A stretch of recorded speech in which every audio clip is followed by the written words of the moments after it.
Welcome to my first class on Fern Hill and autobiographical poem by Dylan Thomas. দেখো আজকে আলোচনা করব বিখ্যাত পোয়েট ডায়ালেন টমাসের লেখা তারই বিখ্যাত অটোবায়োগ্রাফিক্যাল পোয়েম ফার্নহিল। প্রথমেই আমরা দেখে নেব আমাদের যে কবিতা তার যে টাইটেল ফার্নহিল, সুতরাং তার টাইটেলটা কেন ফার্নহিল রাখা হয়েছে। এখানে প্রথমেই জানতে হবে যে ফার্নহিল জিনিসটা কি। তাহলে কি বলা হচ্ছে, ফার্নহিল was the name of the farm house. এটা হচ্ছে একটা ফার্ম হাউসের নাম। এই ফার্ম হাউসটা কার ছিল? এটা ডায়ালেন টমাস, অর্থাৎ আমাদের যিনি কবি তার আন্ট, যার নাম কিনা অ্যান জোন্স, তার ফার্ম হাউস ছিল। This farm is situated in the countryside of South Wales. এটা সাউথ ওয়েলস এর কান্ট্রি সাইডে অবস্থিত। এই ফার্নহিলস এর সাথে কবির অনেক সুইট মেমোরিজ জড়িয়ে আছেন, যেটা বলা হচ্ছে the boy spent his summer vacation as a boy on the ফার্নহিল। অর্থাৎ এই যে ফার্নহিল, যেটা কিনা ফার্ম হাউস, কার ফার্ম হাউস? আমাদের যিনি কবি তার আন্টের ফার্ম হাউস, যেখানে কবি যেতেন সামার ভ্যাকেশন স্পেন্ড করতে। অর্থাৎ উনি ওনার চাইল্ডহুড ডেজে যখন উনি সামারের ছুটি পেতেন, গ্রীষ্মের ছুটি পেতেন, তখন উনি ওখানে ঘুরতে যেতেন। দ্য পোয়েম রিমাইন্ডস আস, আমাদের এই কবিতাটা স্মরণ করিয়ে দেয়, কাদের স্মরণ করিয়ে দেয়? রোমান্টিক পোয়েটসদের স্মরণ করিয়ে দেয়। কাদের মতন? Wordsworth Vaughan. অর্থাৎ এই যে হেনরি ভন, যার কথা বলা হচ্ছে, উইলিয়াম ওয়ার্ডসওয়ার্থের অনেক কবিতা আমরা পড়েছি, এবং পাশাপাশি হেনরি ভনের একটা বিখ্যাত কবিতা রিট্রিট। এই রিট্রিট কবিতায় দেখা গেছে হেনরি ভন উনি কি করেছেন, উনি ওনার চাইল্ডহুড ডেজ কে সেলিব্রেট করেছেন এবং উনি দুঃখ প্রকাশ করছেন, সাইদি যদি আমি আমার চাইল্ডহুড ডেজে পৌঁছে যেতে পারতাম। ঠিক একই রকমের সেন্স আমরা এই কবিতাতে দেখতে পাবো। দ্য পোয়েম এন্টারটেইনস আস, এই কবিতা আমাদের কিভাবে এন্টারটেইন করে? The poet's journey from present to past. এখানে দেখা যায় যে কবির একটা জার্নিটা কোথা থেকে কোথায়? জার্নিটা প্রেজেন্ট থেকে পাস্টে, অর্থাৎ কবি বর্তমান টাইমে, এই যে প্রেজেন্টের কথা বলা হচ্ছে, প্রেজেন্ট টাইমে কবি তার ম্যানহুডে এসে পৌঁছে গেছেন এবং উনি ফিরে যেতে চাইছেন ওনার চাইল্ডহুড ডেজে, that means in the past time. তাহলে এই কবিতাটা সার্বিকভাবে যদি আমরা ব্যাখ্যা করতে চাই, তাহলে আমাদের স্মরণ করতে হবে যে কবি বর্তমান টাইমে ম্যানহুডে এসে পৌঁছে গেছেন এবং কবি ফিরে যেতে চাইছেন ওনার চাইল্ডহুড ডেজে। চাইল্ডহুড ডেজ এগুলো খুবই সুইট হয়ে থাকে। কে না ফিরে যেতে চাই চাইল্ডহুড ডেজে? আমরা সবাই ফিরে যেতে চাই। সাইদি যদি আমরা আমার চাইল্ডহুড ডেজে আমাদের ফিরে যেতে পারতাম, যে দিনগুলো আমাদের কাছে কতই না হ্যাপি ছিল, আমরা কতই না সুখী ছিলাম, সেই সুইট চাইল্ডহুড ডেজেও কবি ফিরে যেতে চাইছেন। এবং এটা কখন ঘটছে? যখন কবি আবার ম্যানহুড স্টেজে এসে ফার্নহিলে যাচ্ছেন। সেই ফার্নহিলে গিয়ে কবি রিলেট করতে পারছেন, কবি মনে করছেন, কবি স্মরণ করছেন, রিকল করছেন কবির চাইল্ডহুড ডেজ, এবং কবির আফসোস হচ্ছে যে যদি আবার ফিরে যেতে পারতাম। সময়, টাইম, এই কবিতায় টাইম একটা ইম্পর্টেন্ট রোল প্লে করে, অ্যাবস্ট্রাক্ট ক্যারেক্টার, টাইম এখানে হিরো। তাহলে টাইমের কাছে কবির যেন একটা আকুতি থাকে যে আমাকে আবার ফিরিয়ে দাও আমার চাইল্ডহুড ডেজে, আমাকে আবার নিয়ে চলো আমার সেই চাইল্ডহুড ডেজে। ক্লিয়ার? চল নেক্সট। এরপরে আমরা দেখে নেব আমাদের কবিতার পাবলিকেশন কি আছে। ফার্নহিল ওয়াজ পাবলিশড ইন 1946, অর্থাৎ আমাদের যে কবিতা ফার্নহিল, এটা পাবলিশড হয়েছিল 1946 এ। কোথায় পাবলিশড হয়েছিল? যে গ্রন্থে পাবলিশড হয়েছিল তার নাম ডেথস এন্ড এন্ট্রান্সেস। এটা কিন্তু হামেশাই পরীক্ষায় শর্ট কোশ্চেন এসে থাকে, এটা মনে রাখবে। This poem was constantly revised 200 Times before 1946, অর্থাৎ এটা পাবলিশড হওয়ার আগে যে ফর্মে আমরা পড়তে চলেছি, আমাদের কাছে যে প্রেজেন্ট কবিতাটা আছে, ঠিক এই ফর্মেটে কবিতাটা পাবলিশড হওয়ার আগে মোটামুটি ভাবে ডায়ালেন থমাস উনি কি করেছিলেন? উনি 200 বার, ফর 200 টাইমস এটাকে রিভিশন করেছিলেন, এটাকে রিভাইজড করেছিলেন। ক্লিয়ার? দেখো, word by word, line by line টেক্সটে যাওয়ার আগে আমি তোমাকে রিকোয়েস্ট করবো যে আজকের ক্লাসটা তুমি প্রথম থেকে শেষ পর্যন্ত দেখো, এবং তোমার যদি ভালো লেগে থাকে তাহলে অবশ্যই তুমি চ্যানেলটা সাবস্ক্রাইব করে এর বেল আইকন প্রেস করে রাখো, কেন কি তোমার সিলেবাসে প্রেসক্রাইব করা প্রত্যেকটা টেক্সটের ক্লাস তুমি প্রতিনিয়ত এখান থেকে পেয়ে যাবে। এছাড়া আমার এখান থেকে ইউজি এবং পিজির অনলাইন গাইডেন্স প্রোভাইড করা হয়ে থাকে। ইউজির ক্ষেত্রে Sidhu Kanu Birsa University, Bankura University, Barwani University, Netaji Subhas Open University, Rabindra Bharati University, Vidyasagar University, এবং পিজির ক্ষেত্রে শুধুমাত্র নেতাজি সুভাষ ওপেন ইউনিভার্সিটির অনলাইন গাইডেন্স প্রোভাইড করা হয়ে থাকে। যদি তোমার অনলাইন গাইডেন্সের প্রয়োজন হয় তাহলে ডেসক্রিপশন বক্সে এবং স্ক্রিনের উপরে তুমি যে কন্টাক্ট ডিটেইলস দেখতে পাচ্ছ তার মাধ্যমে যোগাযোগ করতে পারো। So let's come to the text. দেখো, দ্য টেক্সট স্ট্যান্ডা ফার্স্ট। এখানে আমরা কি বলতে পারি? এখানে আমরা প্রথমেই বলতে পারি আমাদের যিনি পোয়েট ডায়ালেন থমাস, উনি ওনার পাস্ট ডেজ কে বর্ণনা করছেন, অর্থাৎ উনি এখানে একজন স্টোরি টেলার, উনি তার পাস্ট স্টোরিকে এখানে বর্ণনা করছেন। তাহলে প্রথমেই উনি শুরু করছেন নাও। এই যে নাও কথাটা আছে, এটা কি? অ্যাকচুয়ালি নাও কথাটা তখনই ইউজ করা হয়ে থাকে যখন কোন স্টোরি টেলার তার যে পাস্ট স্টোরি সেগুলো বর্ণনা করতে যান, অর্থাৎ নাও এটাকে আমরা বলতে পারি conventional word to begin a story by storyteller. তার মানে এখানে আমাদের যিনি কবি ডায়ালেন থমাস, উনি একটা স্টোরিকে এখানে বর্ণনা করতে যাচ্ছেন, ন্যারেট করতে যাচ্ছেন। সেই স্টোরিটা কার? অ্যাকচুয়ালি কবির নিজেরই পাস্ট স্টোরিজ, সেই কারণে উনি নাও দিয়ে শুরু করছেন। এটা কনভেনশনাল ওয়ার্ড, যেহেতু উনি ওনার পাস্ট স্টোরিজ কে বর্ণনা করতে যাচ্ছেন, সেই কারণে উনি নাও কথাটা দিয়ে শুরু করছেন। First stanza first line, now as I was young. দেখো এখানে কি বলা হচ্ছে? এখানে বলা হয়েছে ওয়াজ। উনি বলছেন যে নাও অ্যাজ আই ওয়াজ ইয়ং, তার মানে আমি যখন ছোট ছিলাম, যখন আমি আমার চাইল্ডহুড ডেজে ছিলাম। তার মানে বর্তমান টাইমে নাও কথাটা দিয়ে উনি বুঝিয়ে দিচ্ছেন বর্তমান টাইমে উনি ওনার চাইল্ডহুড ডেজে নেই, এবং এটা দিয়ে উনি বুঝিয়ে দিচ্ছেন উনি আবার এখানে ঘুরতে এসেছেন। কোথায় ঘুরতে এসেছেন? এই ফার্ম হাউসে, ফার্নহিলে। সেটা কার? সেটা ওনার যে আন্ট অ্যানি, তার ফার্ম হাউসে উনি ঘুরতে এসেছেন, এবং ঘুরতে এসে ওনার সেই চাইল্ডহুড ডেজের কথা মনে পড়ে যাচ্ছে। এই জন্য উনি বলছেন আই ওয়াজ ইয়ং, যখন আমি আমার চাইল্ডহুড ডেজে ছিলাম তখন সেই দিনটা আমার কাছে কেমন ছিল? Easy, that means care free, অর্থাৎ চাইল্ডহুড ডেজে যখন আমরা থাকি তখন আমরা কোনো কিছু পরোয়া করি না, আমাদের মধ্যে কোনো রকম কোনো চিন্তা থাকে না, এই জন্যই বলা হচ্ছে ইজি। দ্যাট মিন্স এটাকে আমরা বলতে পারি কেয়ার ফ্রি, অর্থাৎ আমি তখন কেয়ার ফ্রি ছিলাম যখন আমি এখানে ছিলাম চাইল্ডহুড ডেজে, তখন কিন্তু আমি কেয়ার ফ্রি ছিলাম। এবং আমি কি করতাম, আন্ডার দ্য অ্যাপেল বাউজ আমি কি করতাম, এই যে আমার ফার্ম হাউসে এত অ্যাপেল ট্রিজ আছে এখানে আমি ঘুরে বেড়াতাম, যেটা কিনা অ্যাবাউট মিন্স এখানে সিচুয়েটেড, যেটা কিনা অবস্থিত, কোথায় অবস্থিত, দ্য লিল্টিং হাউস। এখানে লিল্টিং কথার অর্থ সুইট এন্ড প্লিজেন্ট হাউস। এখানে কবির কাছে এই ফার্ন হিল অর্থাৎ এই ফার্ম হাউসটা মনে হচ্ছে সুইট এন্ড প্লিজেন্ট, যে কারণে উনি ইউজ করেছেন লিল্টিং হাউস, অর্থাৎ যে ফার্ম হাউসের কথা উনি বলতে চাইছেন সেটা সুইট এন্ড প্লিজেন্ট। কার কাছে? কবির কাছে।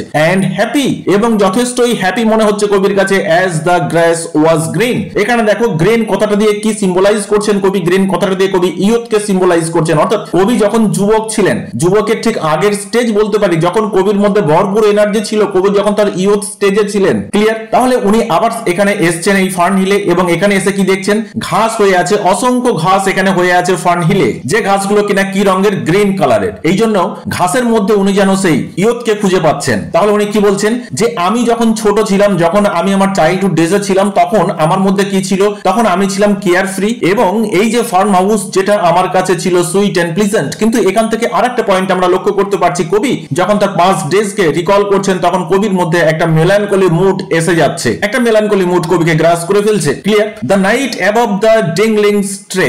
দ্য নাইট বলতে এখানে এই ফার্ম হাউসের যে রাত্রিকালীন যে ইমাজিরি, সেটা একবার কল্পনা করে দেখো। তাহলে এখানে রাত্রিটা কেমন হতো, অ্যাবভ দ্য ডিঙ্গল স্ট্রে। এখানে ডিঙ্গেল কথার অর্থ কি, ডিঙ্গেল কথার অর্থ স্মল উডেড ভ্যালি। এই তাহলে ফার্ম হাউসটা কোথায় অবস্থিত, ফার্ম হাউসটা অবস্থিত একটা ভ্যালির উপরে, এবং সেটা যেন কভার্ড আছে কি দিয়ে, সেটা যেন চারিদিকে ঘেরা আছে জঙ্গল দিয়ে, উড দিয়ে, ফরেস্ট দিয়ে। এবং আকাশটা কিরকম, আকাশটা হচ্ছে ফুল অফ স্টার, অর্থাৎ আমরা বলতে পারি স্টিয়ারি নাইট। ক্লিয়ার? তাহলে এখানে আমরা একটা ভিজুয়াল ইমাজিনি পেলাম। Time let me hail and climb golden in the heydays of his eyes. আমি আগেই বলেছি এই কবিতায় টাইম অ্যাবস্ট্রাক্ট ক্যারেক্টার, যাকে কিনা কবি সুপিরিয়র হিসেবে দেখিয়েছেন, অর্থাৎ টাইম এখানে অলমাইটি। ক্লিয়ার? টাইম যেন সর্বশক্তিমান, তাহলে কবি টাইমের কাছে প্রার্থনা করছেন, লেট মি হেল, আমাকে আরেকবার ওয়েলকাম করো না তুমি, and climb golden in the heydays. এখানে হেডেজ কথার অর্থ কি, দ্য ফাইনেস্ট পিরিয়ড। এখানে ফাইনেস্ট পিরিয়ড বলতে কোনটাকে বলা হচ্ছে, ফাইনেস্ট পিরিয়ড বলতে সেই চাইল্ডহুড ডেজ যেটা কিনা কবির কাছে গোল্ডেন, কবির চোখে যেটা গোল্ডেন, অফ হিজ আইজ, সেই চাইল্ডহুড ডেজ, সেই ফাইনেস্ট পিরিয়ড যেটা কবির চোখে কি গোল্ডেন। তাহলে কবি বলছেন আমাকে তুমি আরেকবার ওয়েলকাম করো, হে টাইম, টাইম লেট মি হেল, তুমি আমাকে আরেকবার ওয়েলকাম করো, তুমি আরেকবার আমাকে ওয়েলকাম করতে দাও, এন্ড ক্লাইম, এবং আমি যেন চড়তে পারি, কোথায় চড়তে পারি, চড়তে পারি সেই আমার চাইল্ডহুড ডেজের তার পিঠের উপরে যেন চড়তে পারি, এবং আমি যেন আগের মতোই কেয়ার ফ্রি হতে পারি, আমি যেন আগের মতোই ঘুরে বেড়াতে পারি। ক্লিয়ার হয়েছে? চলো নেক্সট। তারপরে উনি কি বলছেন, এন্ড অনার্ড অ্যামং ওয়াগনস। এখানে ওয়াগনস কথার অর্থ কি, এখানে ওয়াগনস কথার অর্থ হচ্ছে ঘোড়ায় টানা গাড়ি, যেমন তুমি ছবিতে দেখতে পাচ্ছ। তাহলে এই যে ফার্ম হাউস, এই ফার্ম হাউসে কি ব্যবহার করা হতো, ঘোড়ায় টানা গাড়ি ব্যবহার করা হতো। কেন কেন কি, এখানে তো চাষাবাদ করা হবে নিশ্চয়ই, সুতরাং এখানে চাষাবাদ করা যখন হতো তাহলে সেই শস্যগুলো ফার্ম হাউসে বয়ে আনার জন্য জমি থেকে নিশ্চয়ই ঘোড়ায় টানা সেই ওয়াগন ব্যবহার করা হতো। তাহলে কবি যখন ছোট ছিলেন তখন কবি কি করতেন, লাফিয়ে লাফিয়ে গিয়ে সেই ওয়াগনের উপরে চেপে পড়তেন। ঠিক আমরা যেমন ছোটবেলায় করেছি, মনে করে দেখো, যখন কোনো গরুর গাড়ি দেখতাম তখন সেই গরুর গাড়িতে আমরা চেপে যেতাম এবং আমরা ঘুরতে চলে যেতাম মাঠে ঘাটে। তাহলে এখানে কবি কি বলছেন,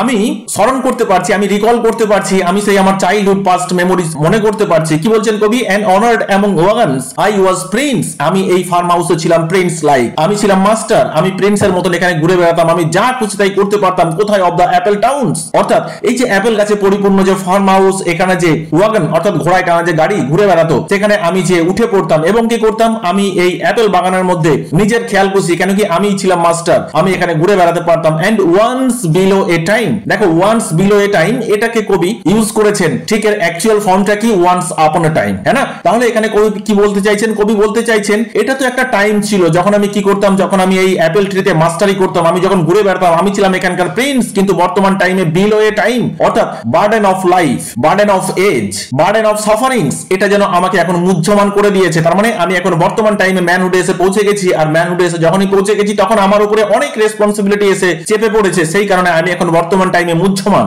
আমি রিট্রিট করতে চাই, আমি ফিরে যেতে চাই। কোথায় ফিরে যেতে চাই, আমি আমার পাস্ট টাইমে, আমার চাইল্ডহুড ডেজে ফিরে যেতে চাই। I lordly had the trees and leaves trail with daisies and barley. তারপর উনি কি বলছেন, I lordly, that means master like, prince like, আমি এখানকার লর্ড ছিলাম। আমি কি করতাম, আমি এই যে অ্যাপেল ট্রিজ আছে, এই যে ঝোপঝাড় আছে, এখানে আমি ঘুরে বেড়াতাম, এখানে আমি সুপারভাইজ করতাম ট্রায়াল, এখানে আমি সুপারভাইজ করতাম, কোথায় সুপারভাইজ করতাম? With daisies and barley. আমরা জানি বার্লি হচ্ছে এক ধরনের শস্যকণা, ডেইজিস এক ধরনের ফুল অর্থাৎ ফ্লাওয়ার ট্রিজ আমরা বলতে পারি। তাহলে আমার এই ফার্ন হিলে, আমার এই ফার্ম হাউসে যে সমস্ত গাছপালা আছে, যে সমস্ত শস্যকণা আছে, যে সমস্ত শস্য গাছ আছে, এখানে আমি মাস্টারি করতাম, এখানকার লর্ড আমি ছিলাম সেই চাইল্ডহুড ডেজ যখন আমি এখানে আসতাম। উনি এগুলো স্মরণ করতে পারছেন, রিকল করতে পারছেন এবং উনি ওনার মেলানকলি মুডে চলে যাচ্ছেন। মেলানকলি মুড, বিষাদ পূর্ণতা যেন কবিকে গ্রাস করে ফেলছেন। এই জন্য কবি বলছেন down the rivers of the windfall light. এটা উনি মেটাফরিক্যালি ইউজ করেছেন। উনি কি বলতে চাইছেন? এখানে যে রিভারের কথা বলা হচ্ছে এটা সেই রিভার নয় যেটা কিনা এ রিভার অফ ওয়াটার। তাহলে এটা কোন রিভারের কথা বলা হচ্ছে? এখানে সেই রিভারের কথা বলা হচ্ছে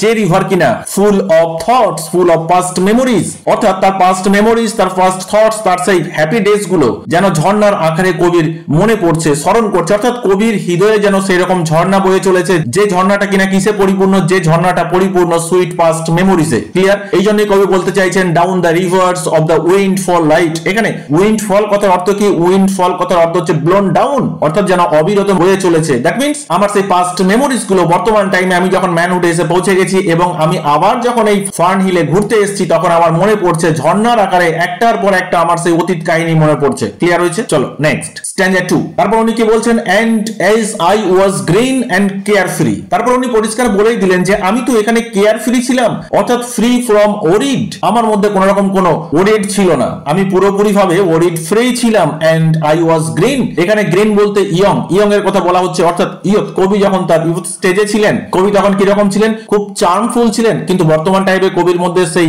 চার্ম আর নেই, কবি এখন চার্মলেস হয়ে পড়েছেন। ক্লিয়ার? এই জন্যই বলছেন যে আই ওয়াজ গ্রিন, অর্থাৎ আমি ছিলাম ইয়ং এন্ড কেয়ার ফ্রি এবং free from worried, famous among the barns. এখানে ফেমাস বলতে এই যে ফেমাস কথাটা উনি ইউজ করেছেন শুধুমাত্র মহান ক্ষেত্রে ইউজ করেননি। অর্থাৎ আমরা বলতে পারি famous not only well known. কোন ব্যক্তি যখন ফেমাস হয়ে পড়েন তার মানে কি? তাকে সবাই চেনে, অর্থাৎ তার একটা পপুলারিটি আছে। কিন্তু এখানে শুধুমাত্র ফেমাস মিন্স পপুলারিটির কথা বলা হচ্ছে না, নট অনলি ওয়েল নোন। তাহলে কি বলা হচ্ছে? এখানে বলা হচ্ছে এই যে ফার্ন হিল, এই যে ফার্ম হাউস, এটা কিরকম ছিল? এর একটা গ্লোরি ছিল, এর একটা লায়নাইজড ভাব ছিল। ক্লিয়ার? অর্থাৎ এখানে বার্নস কথার অর্থ কি? এখানে বার্নস কথার অর্থ অ্যানাদার ফার্ম হাউস। সুতরাং যে সমস্ত ফার্ম হাউস গুলো ছিল তার মধ্যে আমাদের এই ফার্ম হাউসটা ছিল, আমার এই আনটেড ফার্ম হাউসটা ছিল সব থেকে ফেমাস। ক্লিয়ার? এবং সব থেকে glorified. About the happy yard, এখানে অ্যাবাউট কথার অর্থ কি? এখানে অ্যাবাউট কথার অর্থ হচ্ছে রোম অ্যাবাউট। কবি বলছেন আমি এখানে ঘুরে বেড়াতাম। The happy yard transfer epithet, অর্থাৎ এখানে ইয়ার্ড কখনো হ্যাপি ছিল না, কবি খুবই হ্যাপি ছিলেন। কবি হ্যাপিলি এই ইয়ার্ডে ঘুরে বেড়াতেন। And singing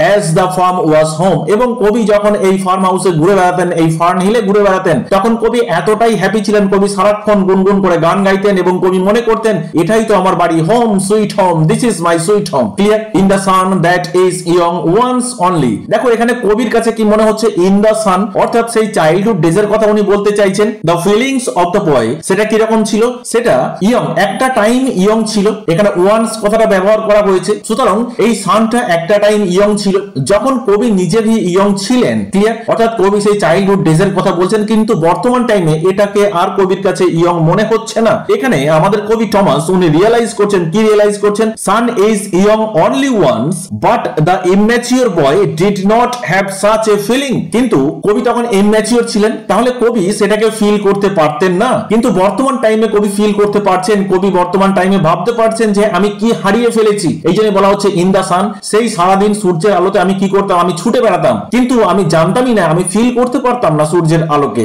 is young once only. তারপরে কবি কি বলছেন? In the sun that is young once only. কবি বলছেন যে এই যে সূর্যের আলো যেটা কিনা আমার কাছে একটা টাইম ইয়ং ছিল, বর্তমান টাইমে এটা আমার কাছে আর ইয়ং নেই। কেন কি? কবি এখানে ম্যানহুডে এসে পৌঁছে গেছেন। তাহলে কবি এখানে রিয়েলাইজ করছেন, কি রিয়েলাইজ করছেন? Sun is young only once. একটা টাইমে এই সান কিরকম ছিল? ইয়ং ছিল, কিন্তু কবির কাছে সেই ফিলিংস ছিল না, কবি ছিলেন ইম্যাচিওর। এই কারণে এখানে আমরা বলতে পারি the immature boy did not have such a feeling.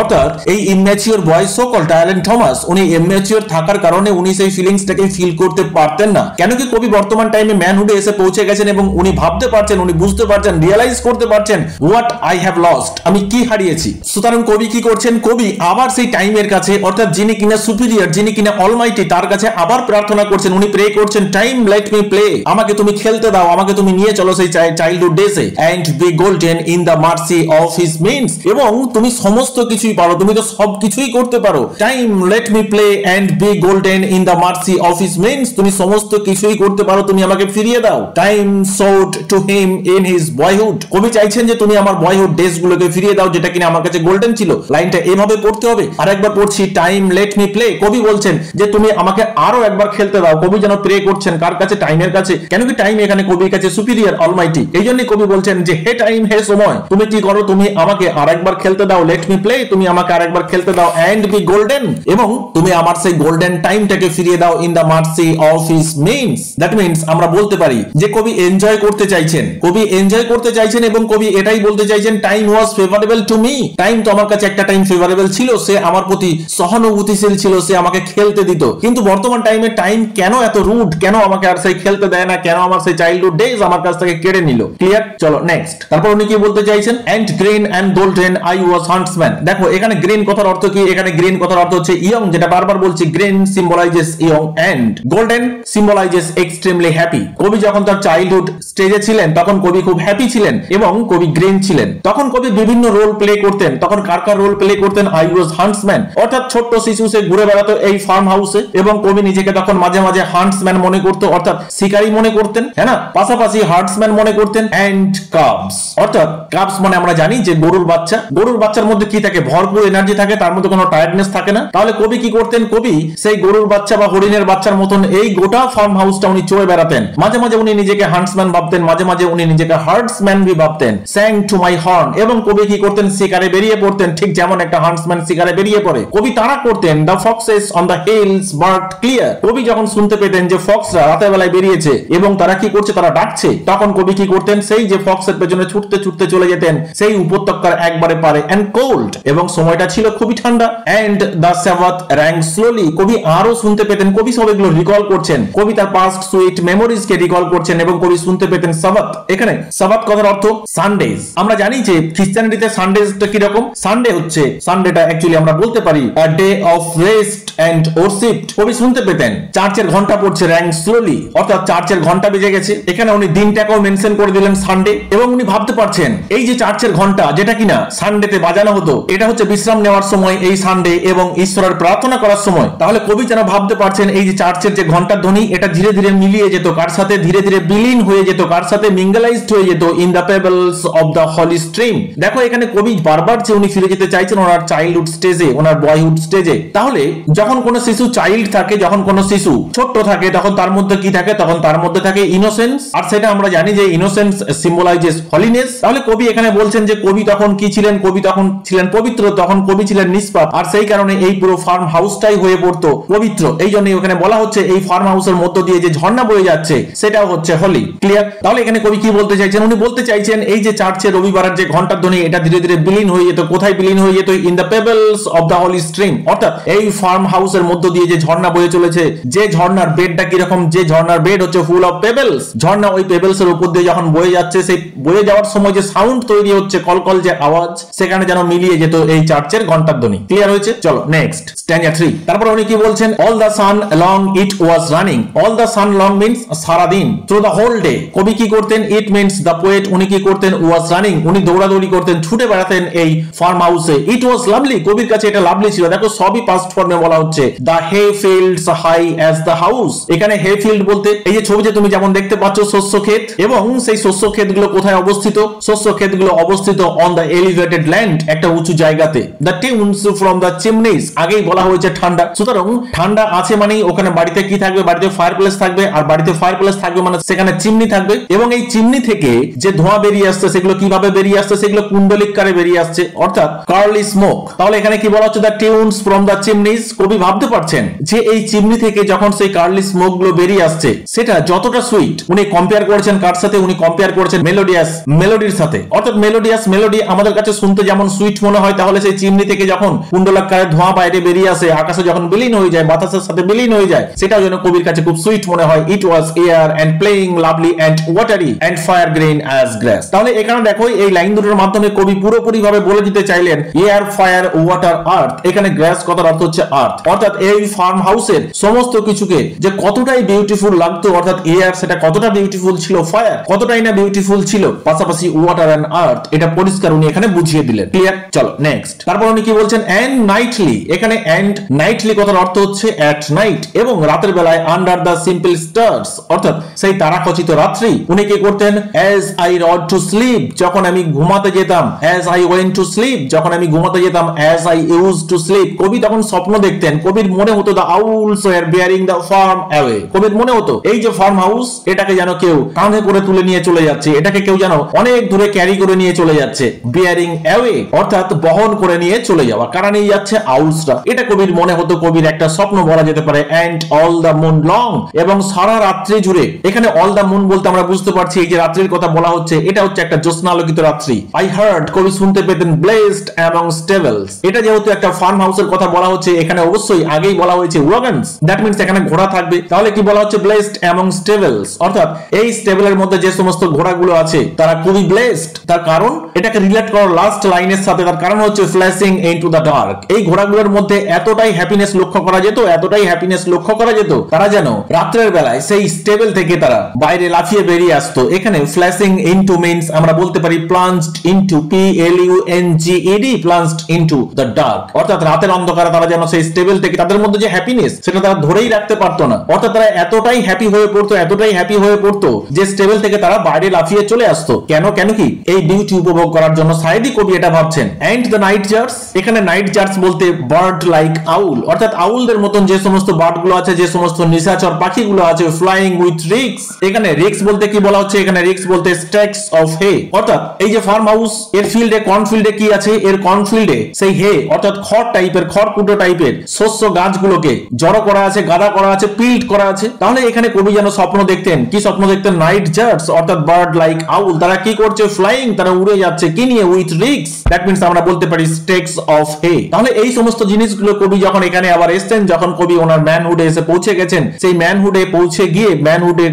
স্টেজে এসে উনি রিকল করতে পারছেন ওনার চাইল্ডহুড ডেজ কে, ক্লিয়ার। এবং এখানে উনি যেন ওনার সেই চাইল্ডহুড ডেজ, ওনার সেই পাস্ট সুইট মেমোরিজ কে আমাদের কাছে উনি বর্ণনা করে চলেছেন। এবং বর্তমান টাইমে উনি মুহ্যমান, উনি পুরোপুরি ভাবে জীবনের যন্ত্রণায় মুহ্যমান, সেই জন্য উনি আফসোস করছেন, ক্লিয়ার। আই থিঙ্ক আজকের ক্লাস সম্পর্কে তোমার কোথাও কোনো রকম ডাউট নেই, যদি কোথাও কোনো রকম ডাউট থেকে থাকে তাহলে অবশ্যই তুমি কমেন্ট বক্সে কমেন্ট করে জানাবে, এবং যদি নেক্সট ক্লাসের প্রয়োজন হয় তাহলে অবশ্যই তুমি কমেন্ট করবে, আমি নেক্সট ক্লাস প্রোভাইড করার চেষ্টা করব যত তাড়াতাড়ি সম্ভব। Thank you.